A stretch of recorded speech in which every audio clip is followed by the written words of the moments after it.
Shalom, people. This is Brother Laos coming at you with another video. And just want to do a lesson today dealing with something that I think is needed more amongst our people, black people, Hebrew people, and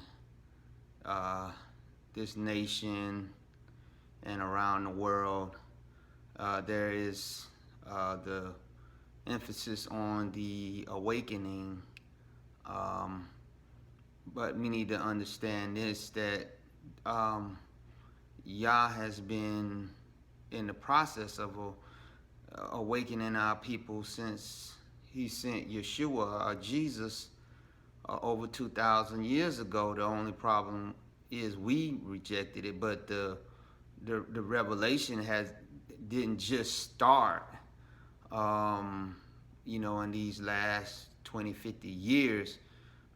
What has happened is some of the veil over our identity has been lifted, but as far as the shaping of us as people of the Most High, those that became born again or are born again, the revelations and the awakening to who they are in Yeshua has been since they were born again. That's something very important to understand, because if you think that your the beginning of your understanding of who Yah is or was only started because you found out that you are the people, then I have to kind of question, have you been born again? Have you been regenerated? And after this lesson today, some of the things that we are going to talk about, if you can't see some of these things in your life, then I'm thinking that you need to go back and really have the understanding of what it means to be born again and regrafted in. You need to go back, because you need to be born again over and over and over and over. We see how, not just in the quote-unquote New Testament, but even in the Old Testament, how when Yah presented himself to his people, a lot of times there was no change in their mode of living, which is what, when we have an encounter with Yah or his son Yeshua or the Holy Ruach, there should be a change in our life going forward. But time after time, you will see how those that was not blood Israelites or Hebrews, how when they had an encounter with Yah, their lives were never the same again, in a good way. You can think about Naaman. And I know some of you are going to argue and say, well, Naaman wasn't really a Syrian. He was actually a Hebrew that went over to the side of the Syrians. This is preposterous. The story wouldn't have carried such significance if Naaman had been a Hebrew, but he didn't know. That's why when one of his captains told him, hey, when Elijah told you to go bathe in the River Jordan, that's nothing hard. He said, just do what Elijah told you, and you'll see the results of it. And so that, and the widow woman of Zarephath, over and over again, there would be no significance if they were Hebrew people that had these miracles done to them, because they seen these miracles all the time. The miracle was these people were not Hebrew people that were not under the covenant, but when they had an encounter with Yah, it changed them forever. And that's what Yah wants with his people. When he exerts himself in a supernatural way into our lives, it should change us. And time after time after time, you find that's not the case, because if that had been the case, when the 12 tribes came out of Mizraim or Egypt, they wouldn't have never wandered in the desert for 40 years if they had been changed by seeing the miracles that Yah performed on the nation of Egypt. Therefore, we need to understand, as we go forward with all these disasters and things that we see happening around the world, that many believe, and I believe too, is Yah's punishment against the Gentiles for their treatment of us. But if it doesn't change your character, it's not going to do you any good. You might as well go to the side of the Gentiles and be destroyed with them, because that's what's going to happen to you. You will be destroyed if you are not a new creature in Yeshua HaMashiach. And there's going to indeed probably be a lot of what we consider to be Gentiles, heathens, or whoever, when they start understanding the understanding of not just who we are, but also that the Jesus or the Yeshua that they've been following is not who he has been. And when they come to understanding, their lives change, understand what Yeshua said. He said that there's going to be people that's outside of the nation of Israel that's going to be sitting down with Abraham, Isaac, and Jacob. And he's not talking about those from the northern kingdom, because, again, it wouldn't have made sense. The understanding wouldn't have carried as much weight when he preached to the Israelites. If he was trying to tell them, you gonna see all these miracles and all these things, but you ain't gonna be able to enter into the kingdom like those coming outside of the nation of Israel, because they were changed. But let's get into the lesson. I think you understand more about what I'm trying to relay to you. We're going to go to the word of the Most High.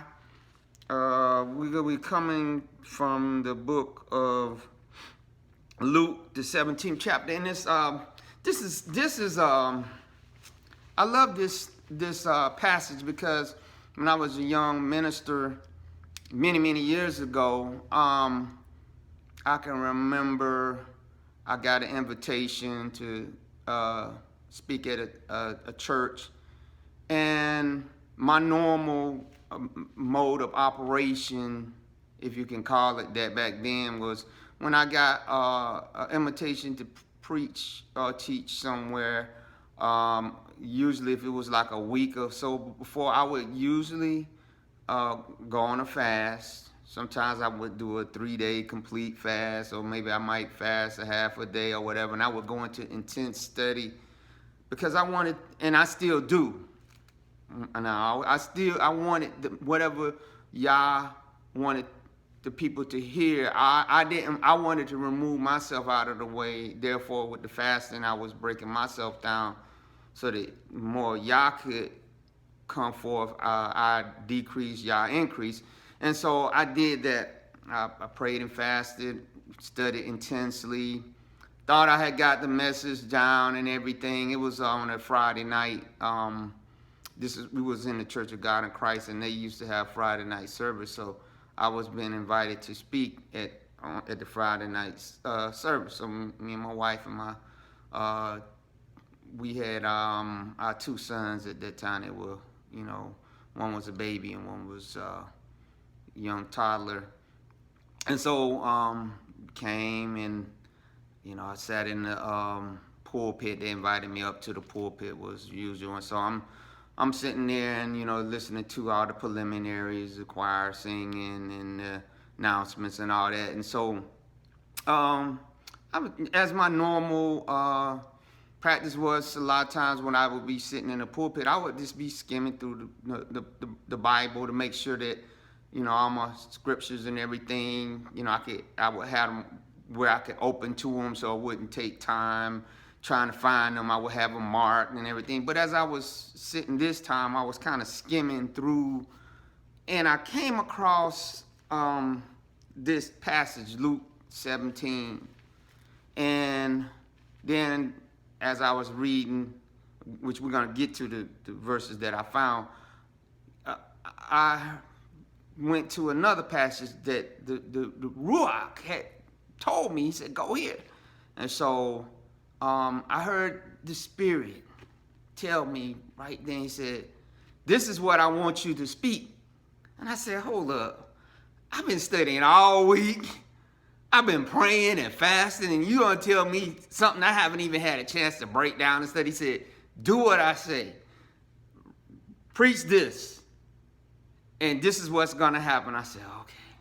I said, I wasn't sure, but when it was time for me to speak, I got up and I told the people, I said, you're gonna have to forgive me.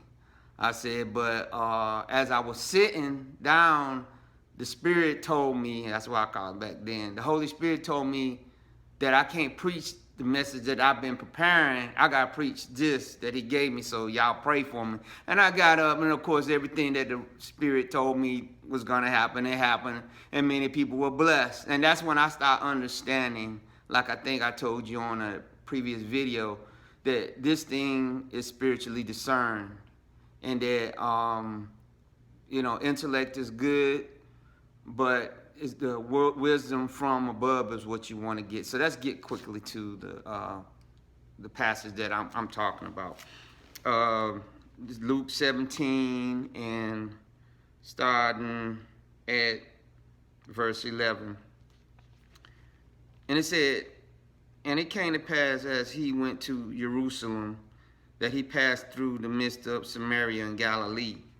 And as he entered into a certain village, there met him 10 men that were lepers, which stood afar off. And they lifted up their voices and said, Yeshua, Master, have mercy on us. And when he saw them, he said unto them, go show yourself unto the priests. And it came to pass that as they went, they were cleansed. And one of them, when he saw that he was healed, turned back, and with a loud voice glorified Yahuwah, and fell down on his face at his feet, saying, giving him thanks. And he was a Samaritan. Remember that. And Yeshua answered and said, were there not 10 cleansed? But where are the 9? They are not found that return to give glory to Yahuwah, save this stranger. This stranger. And he said unto him, arise, go thy way, thy faith, remember that, has made thee whole. Now I want you to go over to Ephesians, the 5th chapter. And I want you to go down to the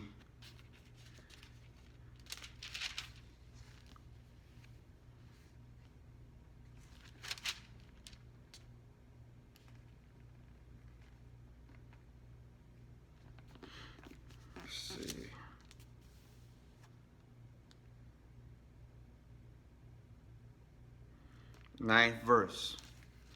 He said, for the fruit of the Spirit, or the Ruach, is all goodness and righteousness and truth.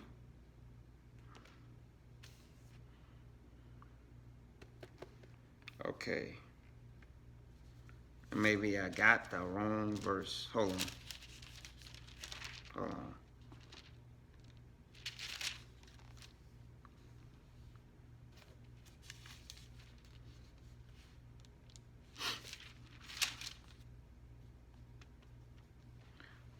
And hold on for 1 second. I might have the wrong verse here. That's Galatians.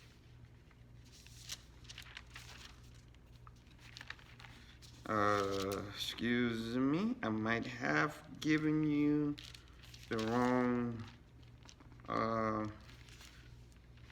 book. I think it was Galatians that I was trying to get. So Excuse me, I was close. It's Galatians, the 5th chapter. Okay. It was Galatians, the 5th chapter, so excuse me for that. And we're going to start at verse 22. He said, but the fruit of the Spirit is love, 1, joy, 2, peace, 3, long-suffering, 4, gentleness, 5, goodness, 6, faith, 7th, meekness, 8th, and temperance, 9. Against such there is no law. And they that are Mashiachs have crucified the flesh with the affections and lusts. And one of the big things we were into back then was giving a title to the message, because a lot of times the title could make a big difference. I'm just moving and staying out of to get this glare of the sun out the way. Could make a, in fact, let me go close the shades real quick. Hold on.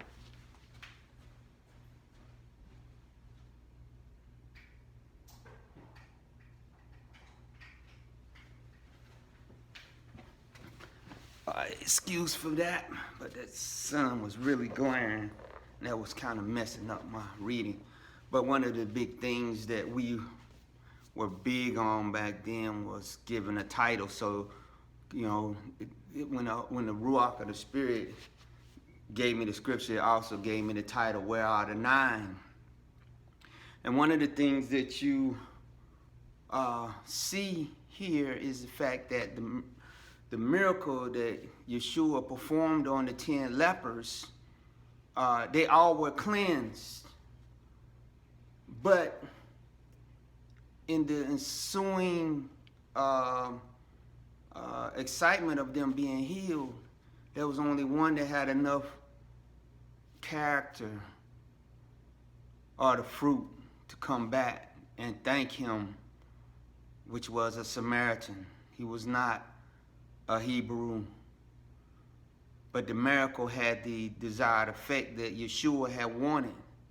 So much so he said, I cleansed 10, but only one came back. Where are the 9? Where are those 9 that were mine, of my nation, that would come back and tell me thank you, like this Samaritan who the disciples had said that, hey, you want us to call fire down on them, Yeshua, out of heaven?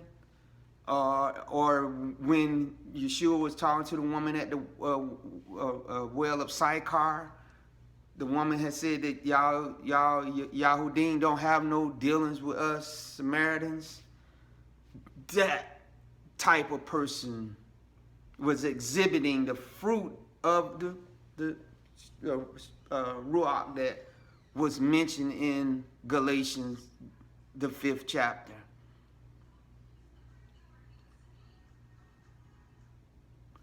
So that's going depths of some of the fruit that if we have been changed as these lepers, life had been changed, that there will be evidence to us that the change is something that is permanent and something that will affect us for our good and not be something temporarily satisfying. Because notice what Yeshua said. He said, go show yourself to the priest so that they can pronounce you clean according to the law. But the Samaritan said, forget the law for right now. I got to come back and got to thank Yeshua for healing me. You see, this is what was spoken of by Shaul or Paul when he said the law was our schoolmaster to bring us along until we came to the power of the the life of Yeshua. See, Yeshua's life, burial, and resurrection and ascension gave power to the word. It gave power. It was no longer just some things that you recited. And there's a lot of you out there that know it verbatim, back and forth. It's a lot of you that can read it in Greek and Hebrew and everything. But it hasn't energized your life. It hasn't changed. It has not gone underneath. It is a surface thing. And this Samaritan, he didn't just get surface cleaning of his skin, which we don't know if he had the vitiligo type of leprosy or whether he had the flesh-eating leprosy. We don't know what kind of leprosy it was that these 9 had, but whatever it was cleansed. But what Yeshua was going for was the deeper cleansing of who they were, to infuse those things which were life-giving in them, which unfortunately for a lot of you that aren't in Yeshua, the reading of the law itself will not give you life. It will not give you life because ingrained in the law is the coming of the Yeshua to give this new life. Think about what Moses said.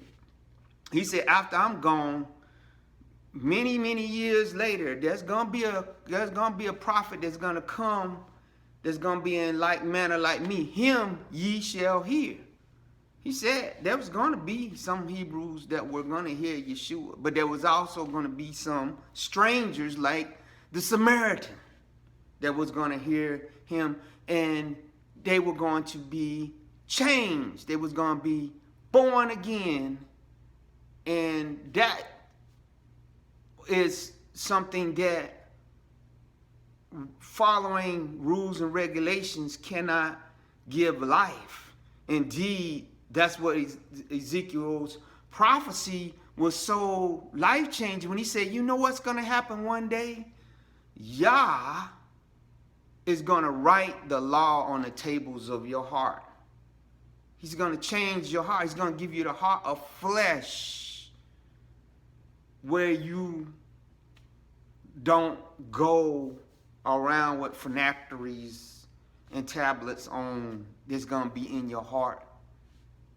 And that's not the doing away of the moral part of the law, which is the commandments. He said, but the commandments would be able to be walked out in your life for what they were, not some intellectual code that you could break down intellectually, but when it came down to being able to express these things in your everyday life, you didn't have a clue. And so that's what Galatians, what Paul wrote to the Galatians when he tried to tell them, look, if you do away with Yeshua and you stick with the laws and the customs and stuff of the Judaizers without Yeshua, then you lost everything that I ever taught you.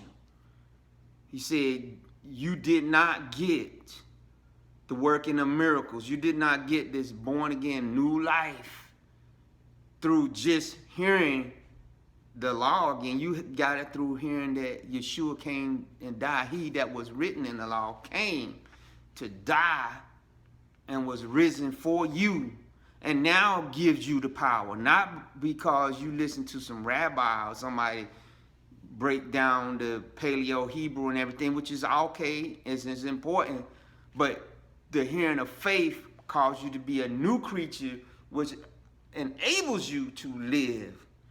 Notice this.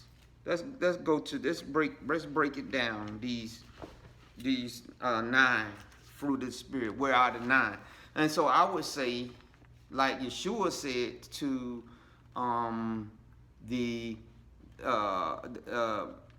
those that are around. He said, where are the 9? Where are the 9 that of my people that I heal? I would say to you, if you have been changed, are these 9 in Galatians? Are these 9 fruit? Fruit is something that spring forth on a tree to let you know what kind of tree it is. Is any of these fruit on your tree, on your limbs, to let people know what kind of fruit tree you are, what kind of believer you are? If you are not a believer in Yeshua, you are not bearing you're not going to bear the fruit. It's impossible. It's impossible to bear the fruit. But let's go to Galatians 5. Let's go there, and we're gonna go one by one, and we're gonna go over these fruit, and I want you to see for yourself. Is there any evidence of this in your life? Okay, so the first fruit he says is in verse 22. He said the fruit of the Spirit is love. Now we know the Greek word for love is agape.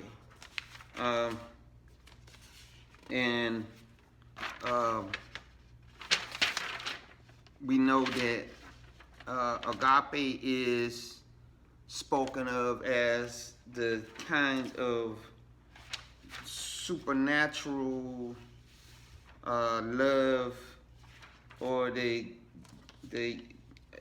God or Elohim type love that can be exhibited only by those who have been born again. Not the romantic kind of love, but the kind of love, obviously, that Yah sent his son, his only begotten son, to die for the nation of Israel because he loved them so much. Not no, kind of romantic kind of love, but the sacrificial kind of love. The love that Yeshua said, greater love has no man than man that would lay down his life for a friend. Talking about a friend that would be closer than a brother. And remember what Yeshua said to the disciples. He said, at first, at the beginning of the ministry, I called you friends. Then it moved on to servants. But then after that, it was my brothers. Those that, even though you wasn't born out of the same womb that I was, he said, the love that I have for you is greater than my own natural brothers. Because if you know anything about Yeshua's half brothers, that Miriam, which was the Hebrew name of Mary, the word is Miriam. She had children by Joseph, and these were Yeshua's half brothers. They didn't believe in Yeshua during most of his ministry. They didn't. It wasn't until later that they came to believe in him. Jude and James, his sisters. He had some half sisters too, and even Mary. They came later.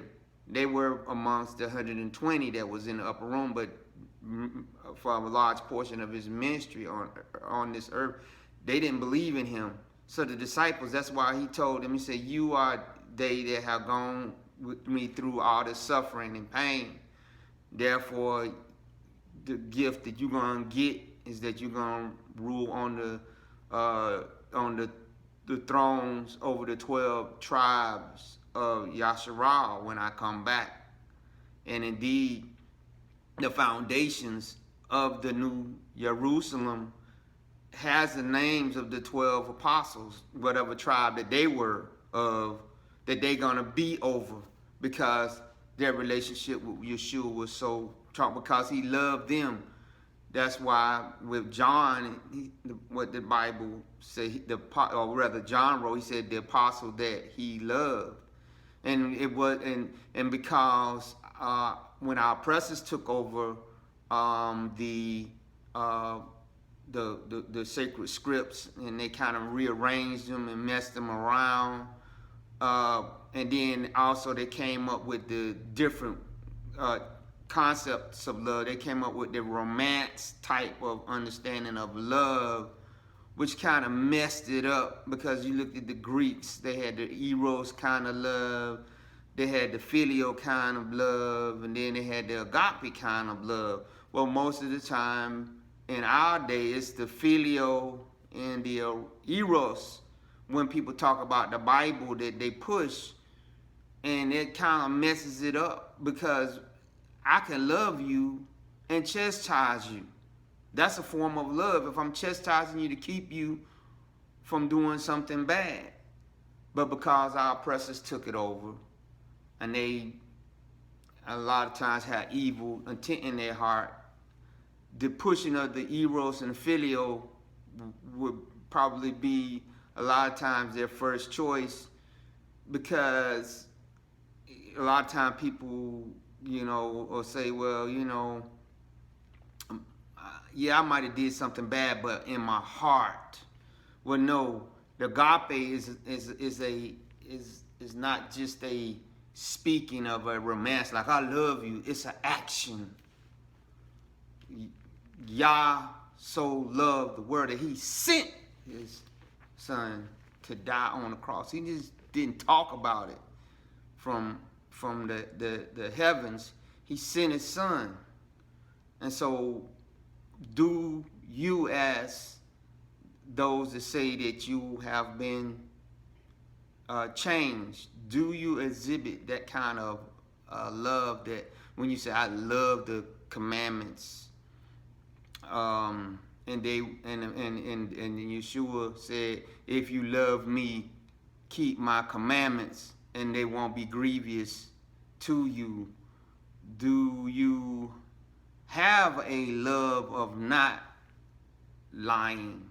Do you have a love of not cheating?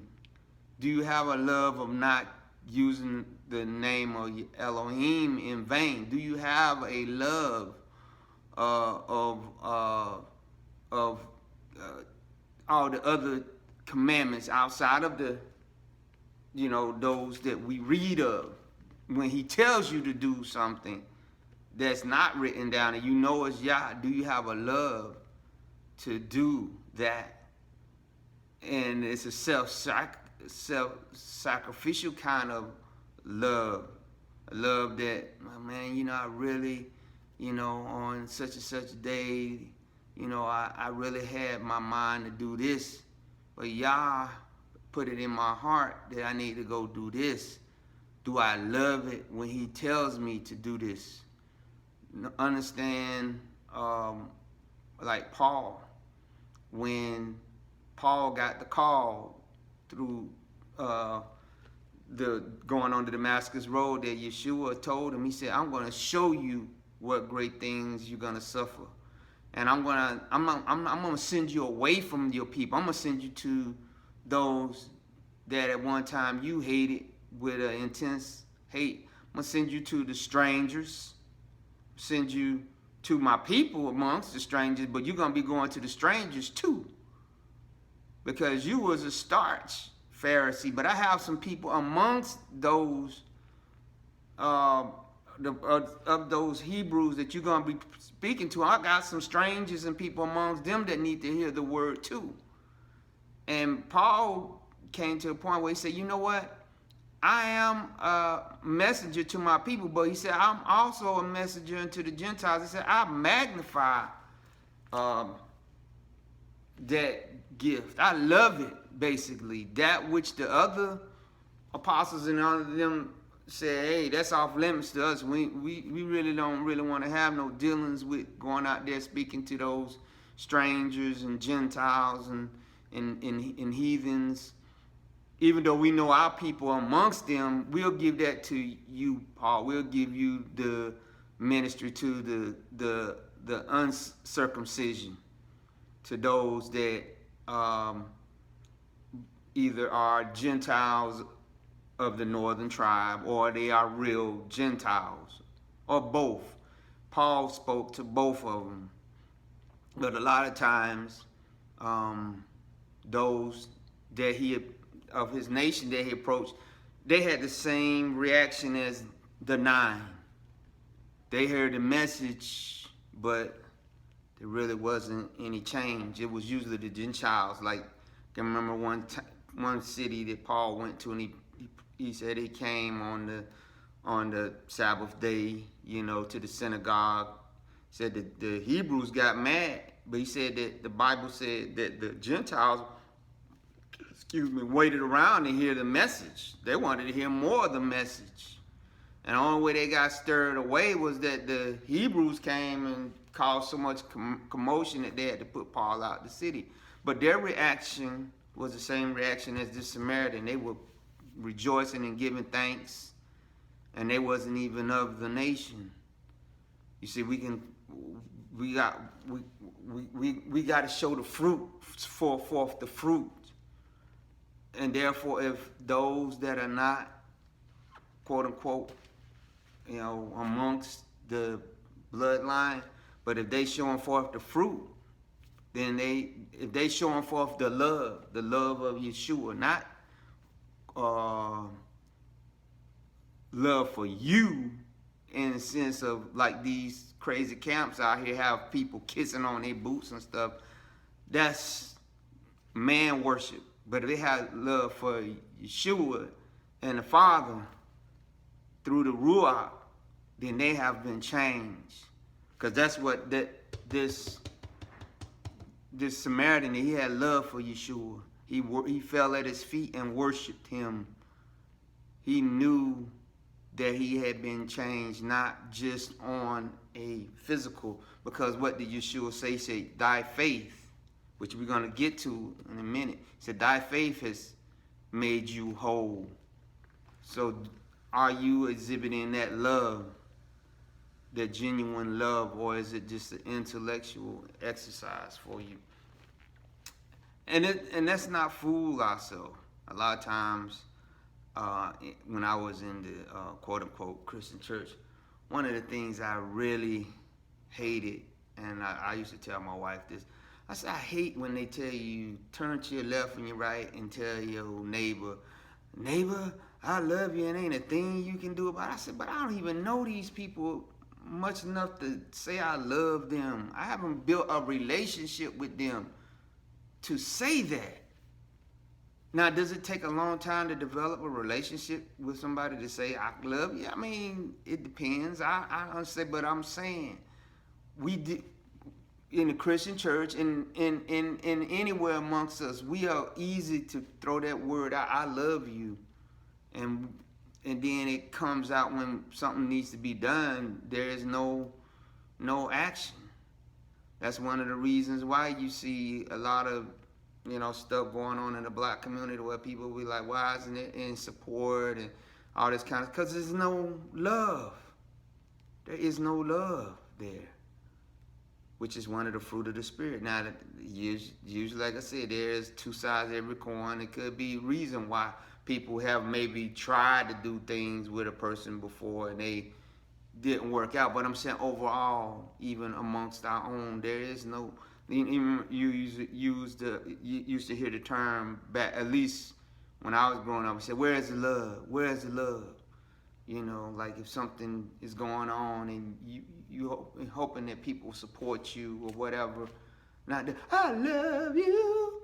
Like that commercial back in the 90s with this psychic woman named Mother Love. She was like, I love you.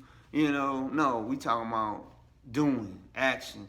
And a lot of times, that was one of the major complaints by a lot of black men is,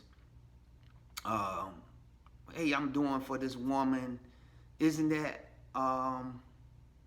enough for her to know that I love her? But the thing that usually says, we know that is, but we also want it verbally.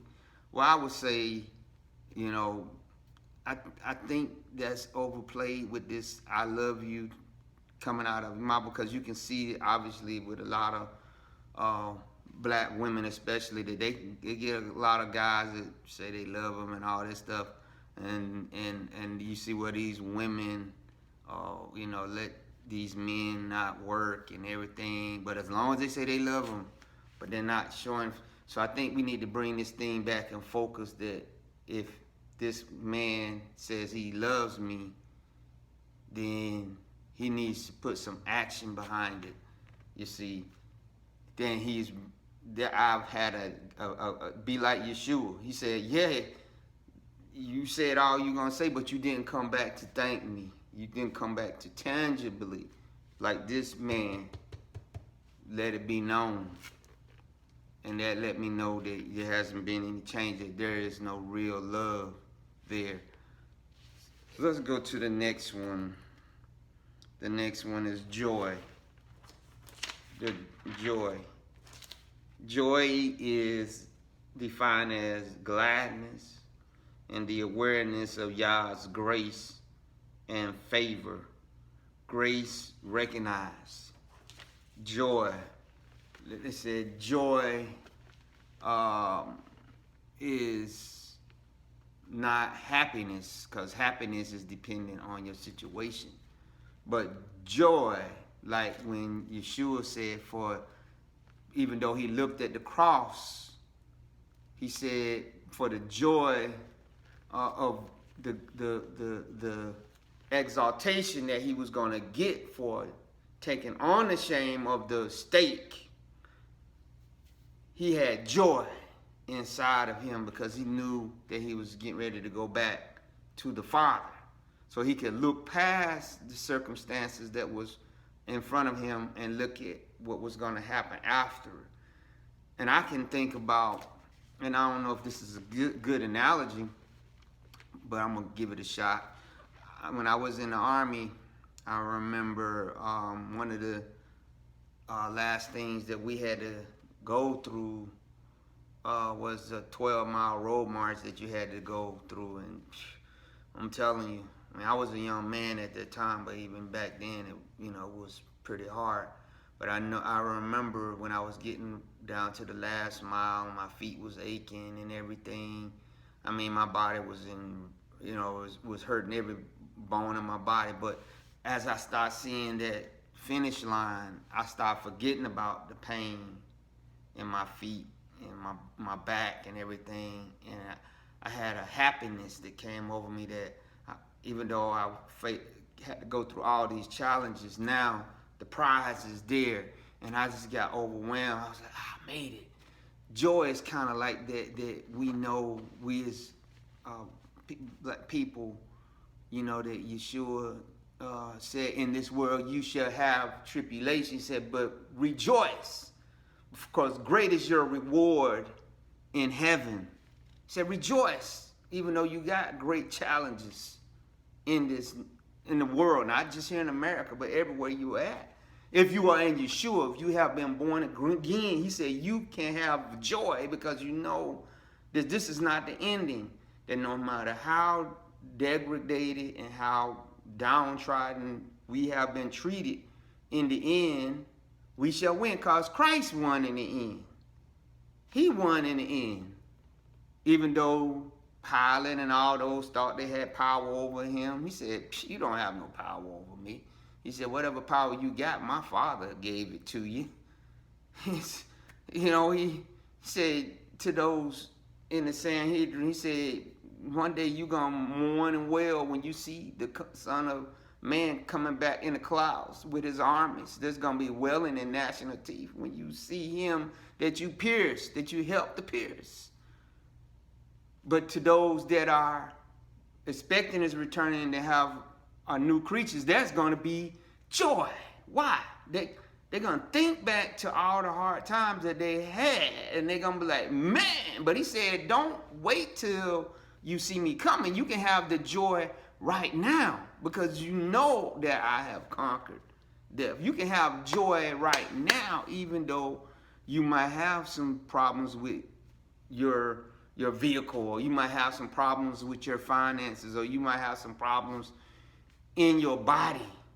You can have that joy, that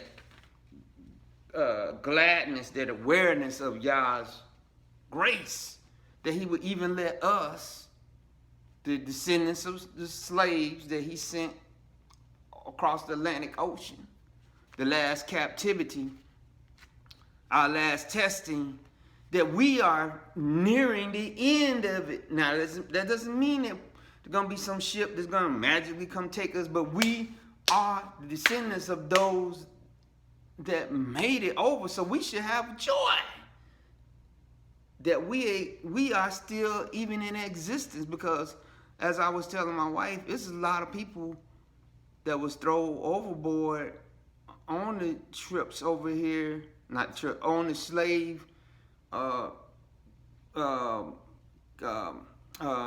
armadas or whatever that came across the Atlantic. And when they was thrown overboard, that was the end of that line of families. That was the end of it. There was no descendants to come.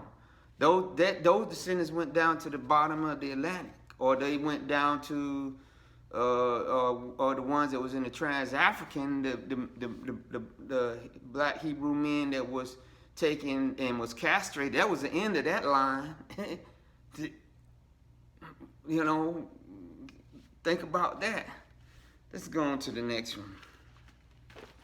The next one is peace.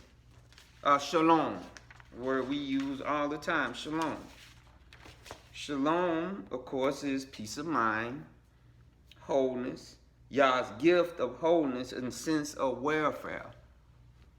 Sort of like when the hurricane has passed over an area and there's peace and calm. The winds have settled down and you have that relief of, whoa, it's blown over.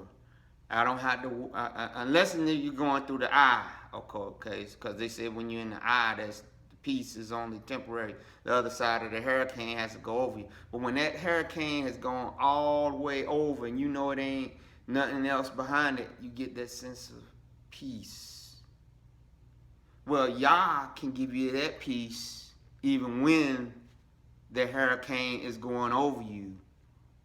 If you have been born again, he can give you that peace. It doesn't always come overnight. You know, in combat sometimes, after you've been shot at so many times or bombed so many times, there's an eerie peace. This is not the same thing. I'm letting you know. There's a kind of, not I want to say from God kind of peace, but a peace is like, well, this has happened to me before, and you see guys, you know, stuff blowing up and shooting around them, and they just walking around like it ain't nothing. But the peace Yah has is a peace that you know is coming from him, that no matter what situation you're in. Now, when I was in combat, I did have the peace of Yah. A lot of times it came over me when I did one of my deployments in Africa. I can clearly remember one time when I was coming under fire, intense fire, and I don't know, it felt like I had some kind of, and it's hard to explain, felt like I had some kind of shield around me, and I just felt that no matter what was aimed at me, what was shot at me, that it wasn't gonna penetrate. And Yah kept me in many instances like that.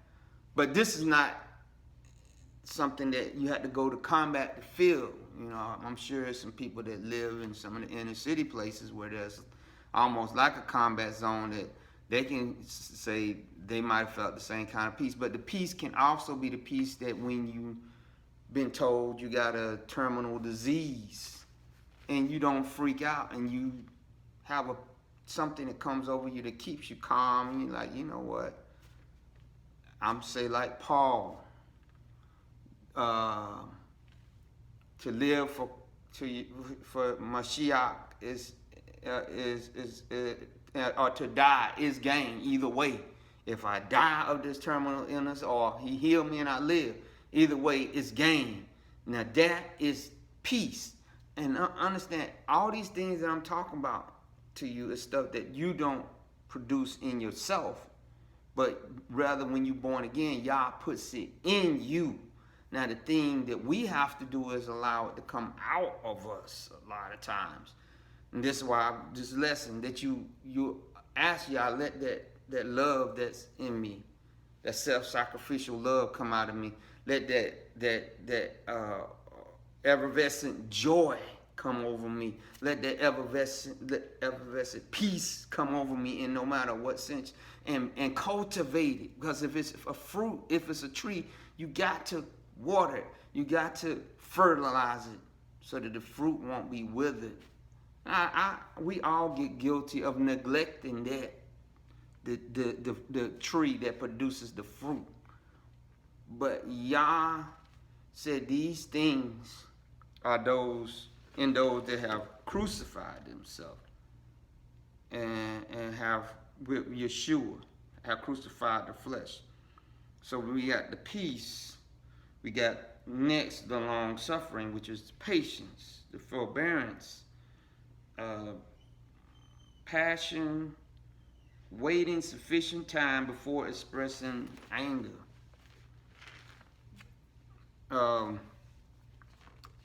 Yah was long suffering, very long suffering.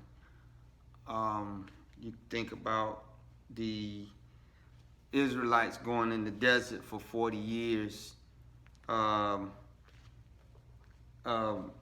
causing him many times to tell Moses to move out the way, Moses, so I can wax these people. But Moses would be like, oh, no, Yah, please don't do it. Just give them another chance.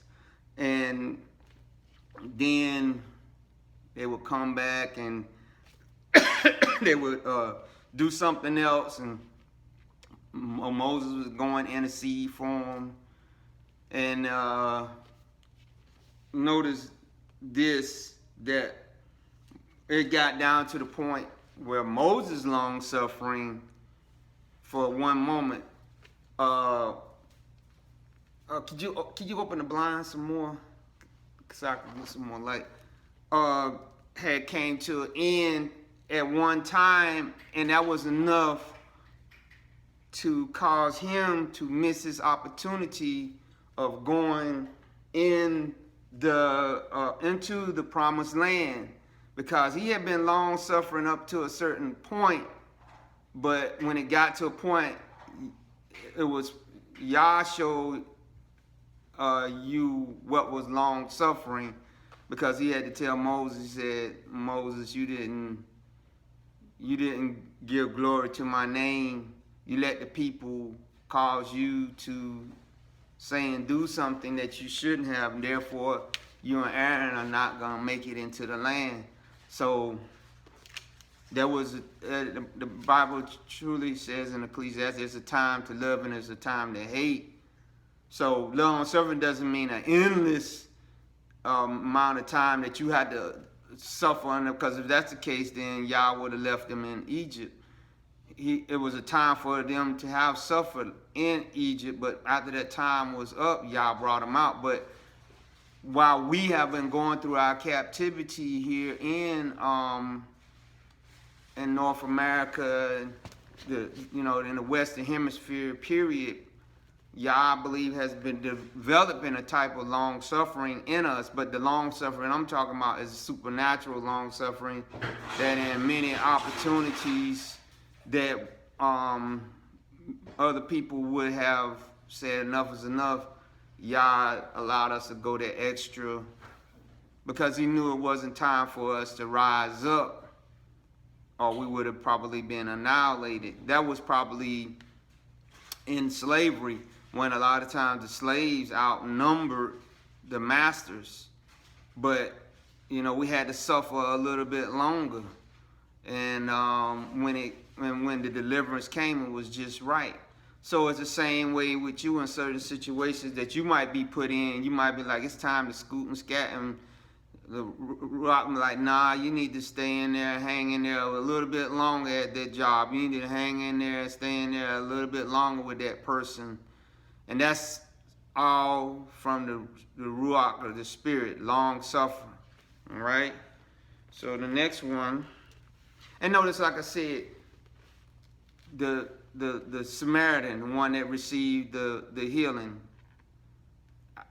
out of all the 10, he was the one that came back. So it's gonna be a lot of people that's gonna start off this walk with you, but like I said, there's gotta be a display of these things, not just for others to see, but also for yourself. Because if there is, like I said, there was no inward change, it's not doing any good. One thing that I discovered in the quote unquote church is that people can hang around other people that's believers, that are saved, and they can emulate a lot of the things that they do on the surface, but like this long suffering type thing, nah. And that's one reason why you see so much divorce in the church today, quote unquote church or whatever. Now I understand you saying, well, it was never, whatever, the assembly, but was Israel, when they first went into promised land, you think that they was quote unquote practicing the law perfectly? No, they wasn't. And a lot of times they were worshiping Baal instead of Yah. But the ones that was amongst them that were, doing the best they can, they was exhibiting these things. So I would say the same thing about the quote unquote Christian church assembly. We know we was thrust into this thing and that it never was, but Yah was using it to discipline us anyway. You see, he was using it. Just like when we was in Babylon, was we practicing, when we was in captivity in Assyria and Babylon, were Hebrews practicing quote unquote Judaism? They was serving God, Elohim, the best way they could. Because Yah said, when Yah gave you the land and the ability to do all the feasts and everything, you didn't take it for granted. Now it's bare bones that I want you to have a heart for me, like what Daniel said, him and Azariah, Mishael, and I can't think of his Hebrew name, but Shadrach, Meshach, and Abednego, we know that those were their real name. But what the Bible says, he said they purpose in their heart to serve Yah, not to say they was going to keep the law, because obviously they wasn't able to keep the law and everything, but they purpose in their heart to serve Yah.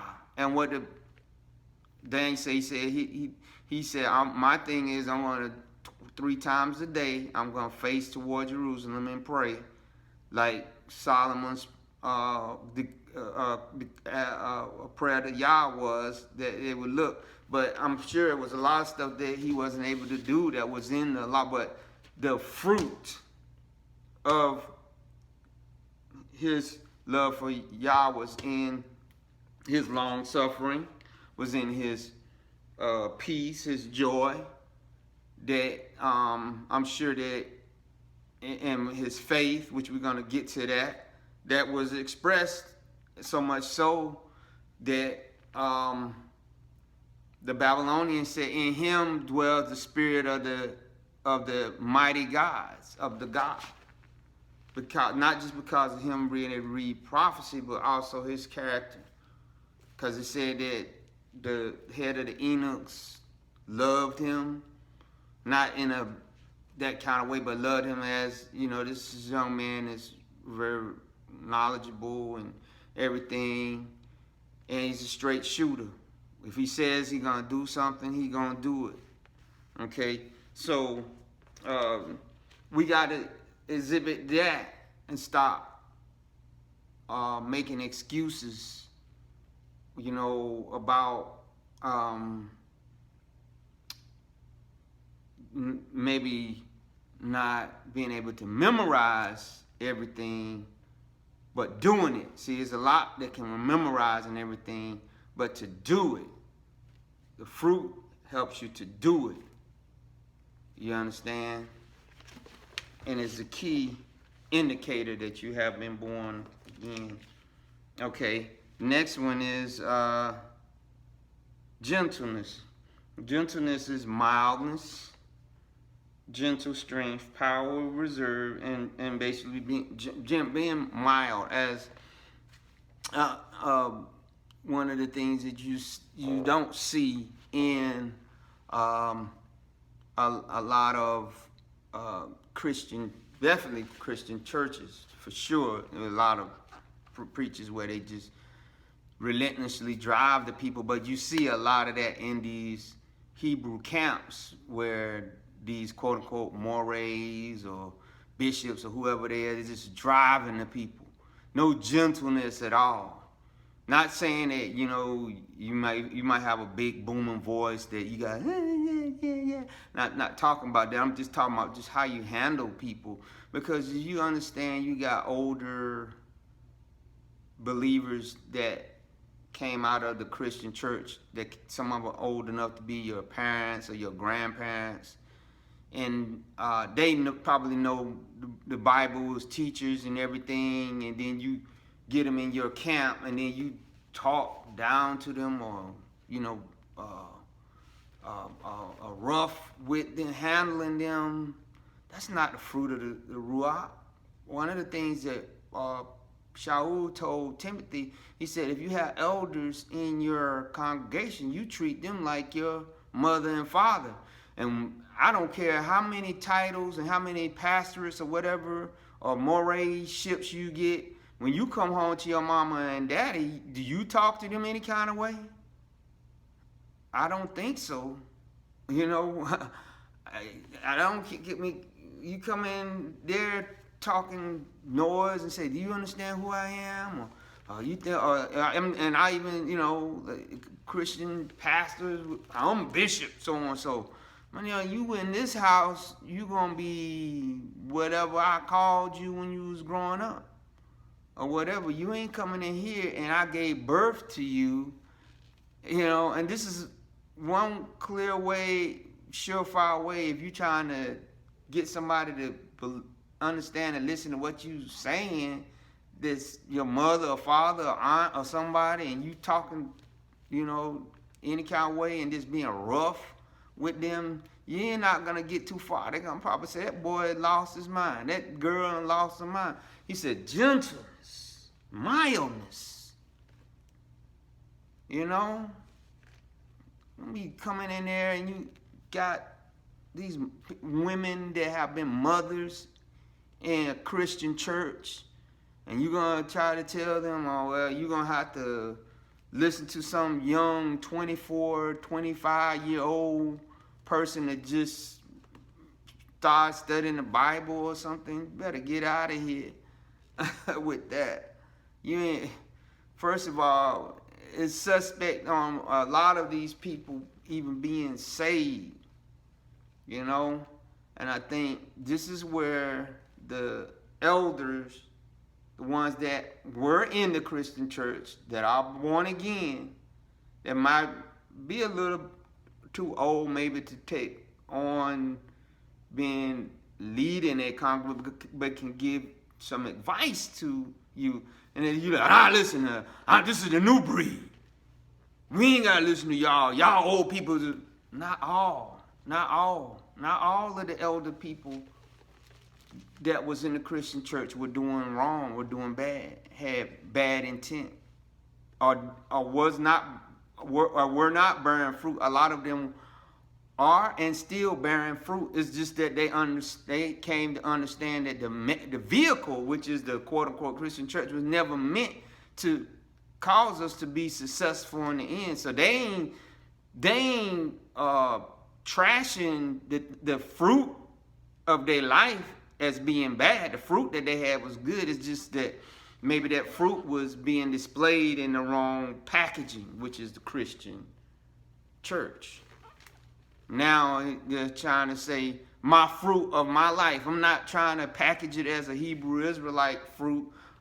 It's the fruit of the Ruach, period, that I have been and still am exhibiting. Not because now that I'm a Hebrew, I've been exhibiting the fruit before I knew I was a Hebrew. Now, though, it's going to be exhibited in the midst of those that say they're Hebrew, but that doesn't make the fruit different. It's the same fruit of the Ruach. And if you that have been in the quote-unquote Hebrew gatherings or whatever are not exhibiting the fruit, then you are wrong. See, this is this preeminence thing that John, and I think it was 3 John, he said some guy named Demotrius, or I can't think of his name right now, but he was trying to go around excommunicating people, saying, don't let that one come here and don't whatever. He wanted to have preeminence. He said, don't let that kind of stuff go on. If you know that those are in Yeshua have operate in the fruit, then we need to one of the things that we need to emphasize is the gentleness that is exhibited as one of the fruit of the Ruach. Goodness is the next one. Goodness is moral excellence. The kindly side of goodness is stressed rather than the righteous. Now we know that there is none, quote unquote, good, but the Father in heaven. But remember, when he puts his goodness in us, then it's got to be expressed in goodness. And goodness is just doing the right thing a lot of times. Okay, so if I see someone in need, and it's in me to help them, then I need to do it. He said, as much as life within you, follow peace with all men, do good, love goodness, doing good toward people. This comes from all these things I'm talking about come from the Ruach. Okay? Now faith, that's one of the fruit that the Samaritan showed, which is belief, trust, persuaded divinely. There's a divine faith that can't be mustered up. It has to be something that Yah has put in you. And so apparently that was in that Samaritan. That wasn't in the other 9, the Hebrews. It was in him. And that's why he said, your faith has made you whole. Which leads me to believe that those other 9, eventually, their symptoms was going to come back. Because their faith was and they didn't show no thankfulness to Yeshua for healing them. And so this faith that we have, a lot of times, if we don't have it, we need to be like the man who had the son that was possessed, and the disciples couldn't cast the spirit out. He said, Master, I believe, help down my unbelief. I'm not gonna, if someone asks me to go in something and my faith is not right there at that time, I'm gonna let them know. I want to believe, but right now my faith is not. I'm gonna pray and ask God, Yah, to help me to get my faith to where it's at. But I'm not gonna put myself out there. There's been a lot of people that have put themselves out there, say, yeah, I have faith the size of a whatever, and they say, I'm going to stop taking my medication, or I'm going to stop doing this, that, and the other. But if that faith is not divinely from Yah, I would tell you, say, yeah, I'm not right there where I need to be. Increase my faith to that point. But my faith is not where, I'm going to, just up and quit my job because, someone said, you need to, step out on faith and quit that job because this is what you need to do or whatever. And then when you get hung out there because it wasn't for Yah, because remember, these are the fruit of the Ruach, of the Spirit, that he's putting in you. But if that part of it is not cultivated, I would say to you, just be careful, because you don't want to put yourself out there and talk something that's not really there. All right, so I don't, the faith, word of faith movement brought in some good things, but it brought in a whole lot more bad things than it did, because it never was meant as a lucky charm faith. Because he said, according to the measure of your faith, and everyone doesn't have the same measure of faith. So if your measure of faith is not where it should be, it's not a shame, because maybe you can only exercise in that measure. So don't put yourself out there. It's still coming from the Ruach, but he said this thing goes from faith to faith. So there's a level of faith that I haven't reached, that if the Ruach is operating right in my life, I'm going to see greater things than I'm seeing right now. But I'm not going to step out there to that level, if the Ruach hasn't unctioned me that, yeah, now I can. So my faith is not where yours is at, where I'm gonna go and maybe try to purchase a house and a car and all these other kind of things that you got, because my faith might be at an apartment level in a used car, all right? But it's still faith, if that makes sense. Okay, then meekness is mild, gentle power without undue harshness. Which again goes back to kind of the gentleness, where the Bible stated that Moses, or Moshe, was the most meekest man on earth at that time. And understanding that at one time Moshe could have been a pharaoh of Egypt. He probably studied in all the curious arts and stuff that Egypt had, so he probably knew a lot of stuff. He had also, I think you read some of the Apocrypha, it talks about how he had been a ruler amongst the Midianites or whatever, and also the fact that he talked face to face with Yah, but yet he didn't let it blow his head up. He didn't. He never let it blow his head up, so much so that when he got challenged a lot of times, he didn't just jump up and say, because I'm Moses, you gotta believe me. He would say, okay, Yah, you judge between us and them, and if what I said is not true, then Yah deal with me. And like I said, in this Hebrew, not just in the Hebrew movement, because it started in the Black Christian church, you see a lot of people that are not meek, they're boisterous. Unfortunately, that's in a lot of the Hebrew movement too. You see, they chip off the old block. So it started maybe in the Baptist church, and then in the Pentecostal church it carried on. And every time we as black people, Hebrews, go from one thing to another, that a lot of the times there's no meekness. And a lot of people say, well, you gotta treat the people with an iron fist. I had a lot of pastor friends in the past who used to tell me, they used to talk trash about their members. They would call them all kinds of stuff. They'd call them goats and all this kind of stuff. Not to say that some of them might have not been, but I'm saying, it took one to know one. I knew them and how they was. I was like, I was wondering, you draw the kind of people that you are. you know. And that's, like I said, that's power without harshness. Because I'm like this, it's just like a marriage.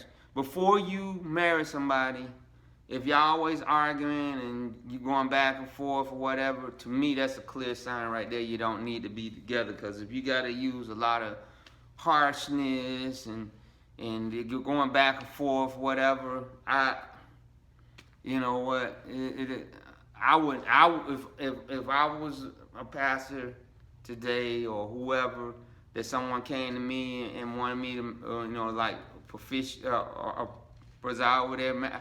If they argued back and forth, or the man was harsh to the woman, or the woman was harsh to the man, I wouldn't touch it with a 10-foot pole, because when you look at the analogy, a lot of the fruit or whatever, I'm saying you gotta have some of these things exhibited in your marriage. You got to, or it's not gonna survive. You gotta have all these things exhibited in your marriage and in your individual life, or at least trying to cultivate them if you want your marriage to survive. And if you're not showing none of this, I wouldn't touch that.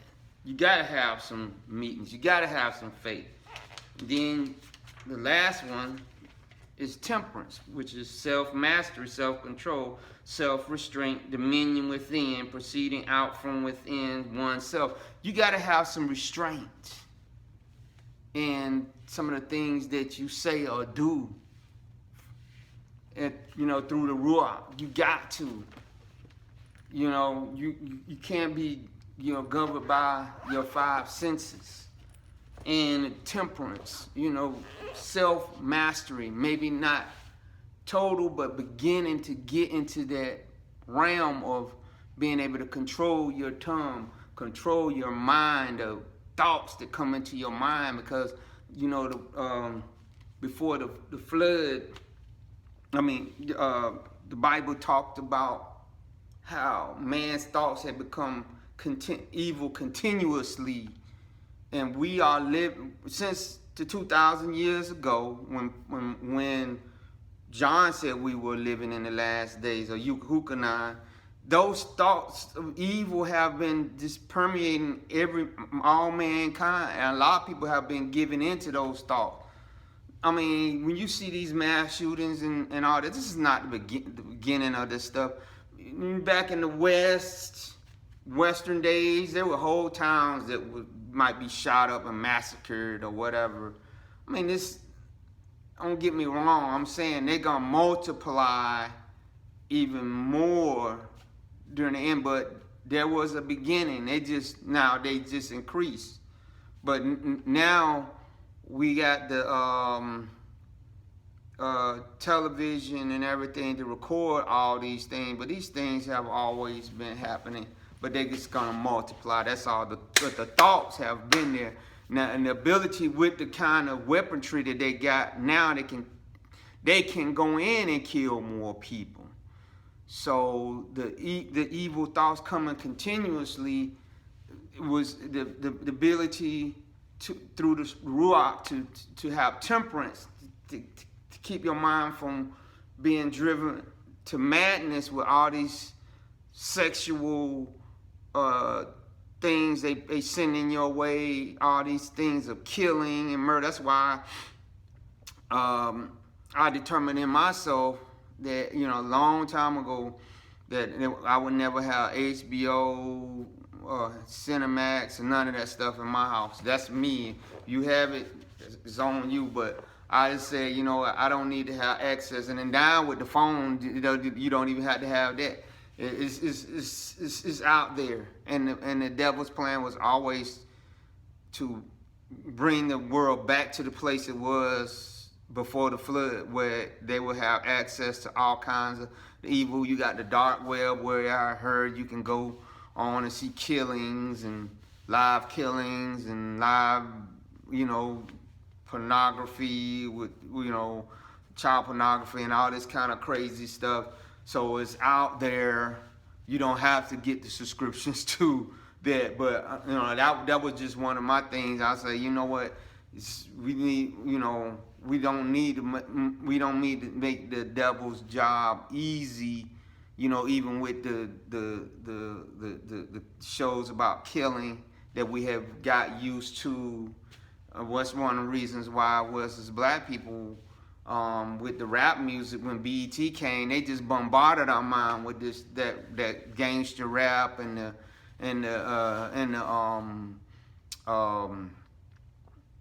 strip club rap. That's what I call it. Uncle Luke and all that. They just bombarded us with that kind of stuff and got the ball rolling to where we at now. Even with the NBA, with Allen Iverson, and giving us the big ballers and the tattoos all over our bodies and the piercings and all this other kind of stuff that's now is rampant out there. We got to have temperance. We got to know how to say, no, I'm cutting it off right here through the Ruach. But unfortunately, a lot of the spirit that we are driven to today is the spirit in Ephesians, where it said the spirit that now worketh in the children of disobedience. But we must walk in the Ruach. We must not be like the 9. We must be like the 1. We must be like the Samaritan. My brothers, I'm sorry. But the Samaritan was the one that was walking in the Ruach, the spirit that day. The 9 Hebrews, they was walking in the lust of the flesh that Paul talks about in that same chapter, in that same book of Galatians. The works of the flesh. They were walking in the works of the flesh, and so we must walk in the fruit of the Spirit. So that's my lesson today. I know it was kind of long, but I think if you can cut through, to the chase of what I was trying to say about the fruit, you'll understand that this is something that you must be born again first and foremost, and then once you're born again, as Yah fill you with Ruach, and the evidence of it will be an increase in you walking in the fruit of the Ruach. I pray for that. I pray that I walk in the fruit of the spirit of Ruach, and I operate in the gifts. See, I don't want to operate in you can't operate in the fruit. The fruit is produced. But to operate you ain't gonna be operating in the gifts all the time, because they are driven by the Ruach too. And you're not gonna be walking around creating miracles every day. So I can't tell if you've been filled by the Spirit because you created a miracle every day. You're not gonna do that. But I can tell if you are filled with the Ruach, if you are operating in the fruit of it. Does that make sense? So that's our lesson today. Be blessed.